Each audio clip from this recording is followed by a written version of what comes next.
Time. Almost a decade ago, it was this competition that would initially pull me into the world of specialty coffee. Seeing something that I already loved presented at levels of detail beyond what I knew could be possible, I realized immediately that I wanted to be part of this community and of coffee competition.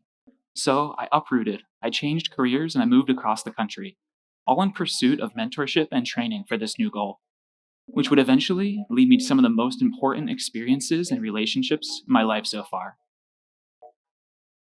So these days, the competition season has become a year-round passion project for me. I'm constantly looking for ways to push the limits of flavor potential. Ultimately, my goal is to deliver the most extraordinary possible tasting experience for you all. Judges, my name is Reef, and I'm so excited to share this coffee with you here today.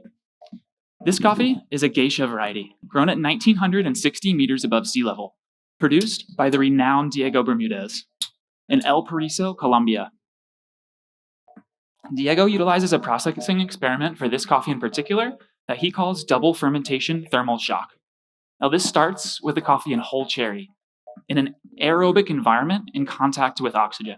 The coffee is fermented at the low temperature of 30 degrees Fahrenheit for the extended duration of 60 hours time. And this builds up a liquid byproduct in the base of the tank called a leachate. This liquid leachate is full of sugars and active bacteria that help to promote fermentation. So after this first stage, the leachate is drained and collected. The coffee is depulped and washed. Both are added together to a secondary fermentation tank, within which the environment is pressurized using carbon dioxide gas, creating now an anaerobic environment for this second stage fermentation. The leachate and coffee are fermented for an additional 30 hours in this stage.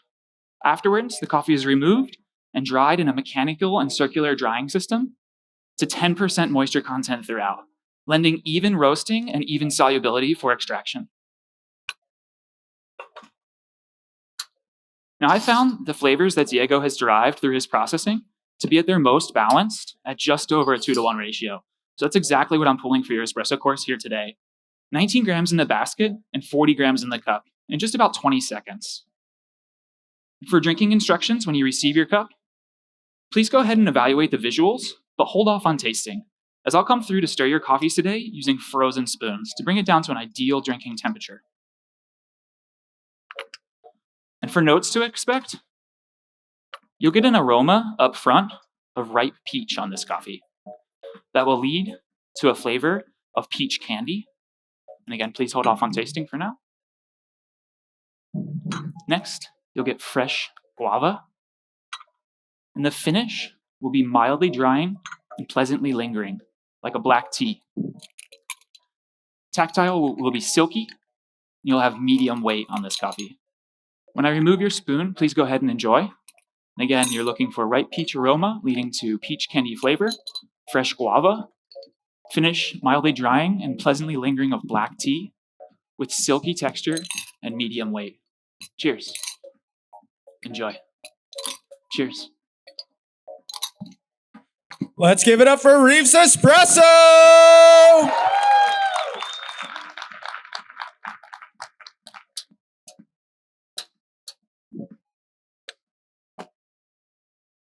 And I'm going to chill one of my ingredients for my signature drink now, but feel free to continue enjoying your espressos, and we'll come back to this later on.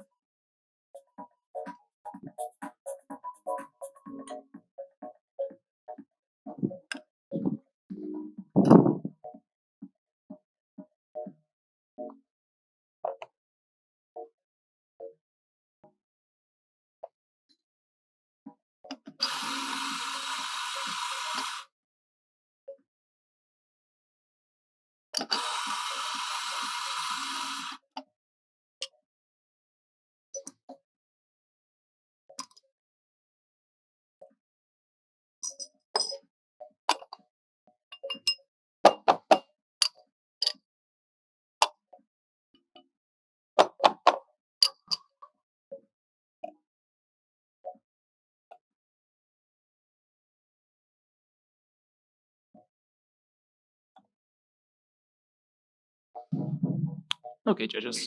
Now, to elevate the milk paired with Diego's experimental process geisha for your next course, I started with 6% butterfat, raw, unprocessed Jersey cow's milk.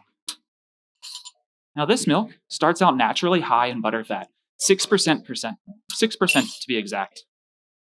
This milk is also non-homogenized, allowing me to easily strain that top layer of butterfat from one bottle and reconstitute it to a fresh bottle of the same milk, essentially doubling its naturally rich buttery sweetness and creamy texture.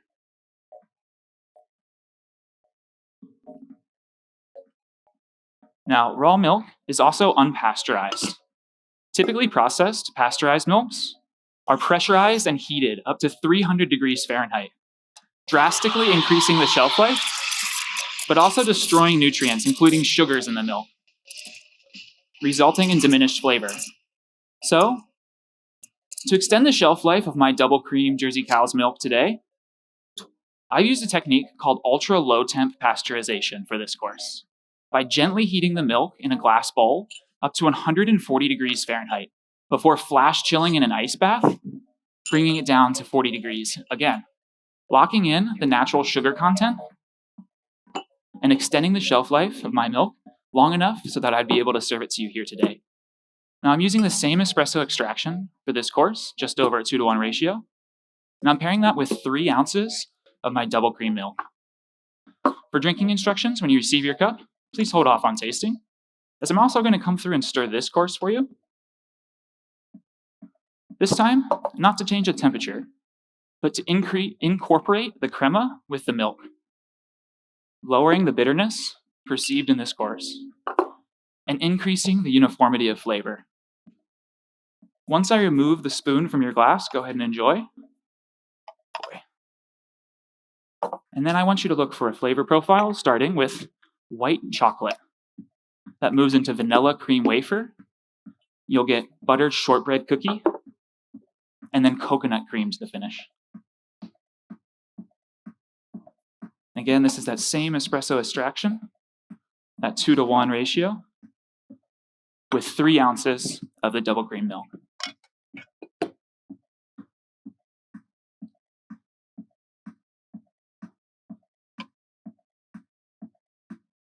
And here you are. So now I'll come through to stir. And again, we're looking for white chocolate, followed by vanilla cream wafer, buttered shortbread, and finally coconut cream. Please enjoy. Cheers. Cheers. Enjoy. Let's hear it for Reef's Milk Round.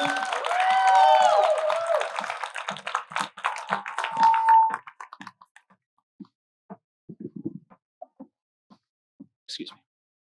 Sorry about that.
All right, judges. Now for your final course today, I'll be utilizing techniques directly inspired by Diego's experimental processing method to create new and exciting flavors for your signature course.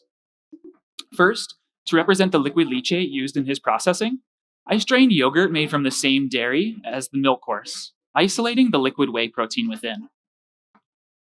This contains active bacteria that help to promote fermentation. So, I added it in equal parts with jasmine blossom honey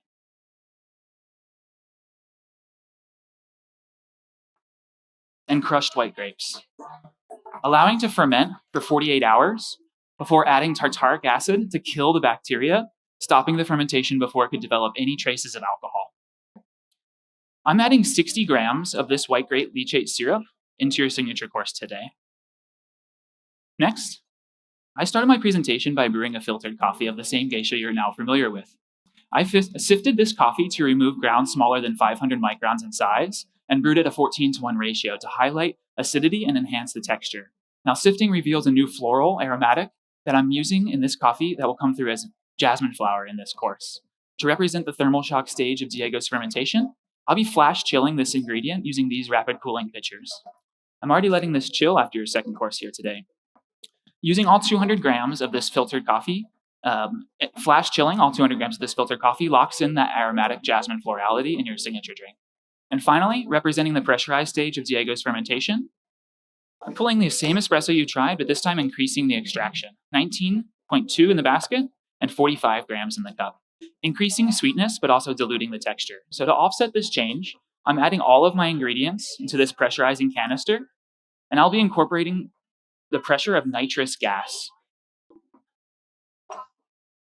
This will create creamy, cascading foam to the texture in this course. It'll be chilled, and so it reminds me of drinking a Guinness draft beer.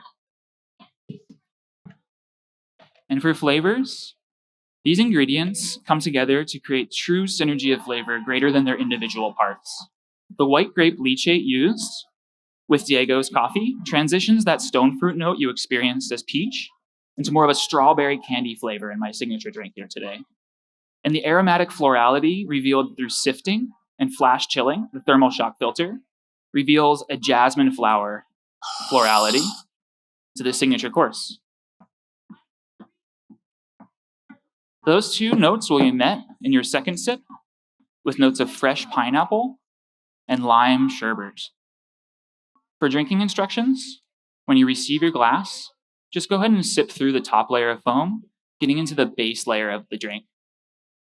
And again, you're going to look for notes up front of strawberry candy and jasmine flower, followed by fresh pineapple and lime sherbet. Cheers and enjoy. Cheers. Please enjoy. Let's hear it for those signature beverages!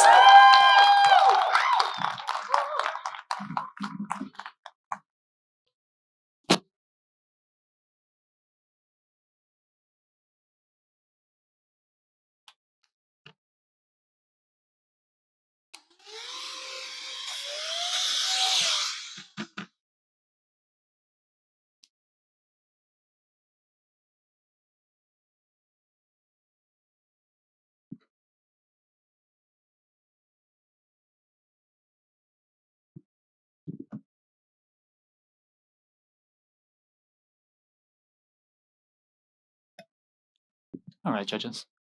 Now, when Diego was asked what he'd like to name this processing experiment, he decided on calling it Letty Bermudez, named after his youngest daughter. His goal in doing this was to inspire the next generation of coffee producers to transcend his traditions of processing as we know them. And I realize now that this competition does the exact same thing for this industry.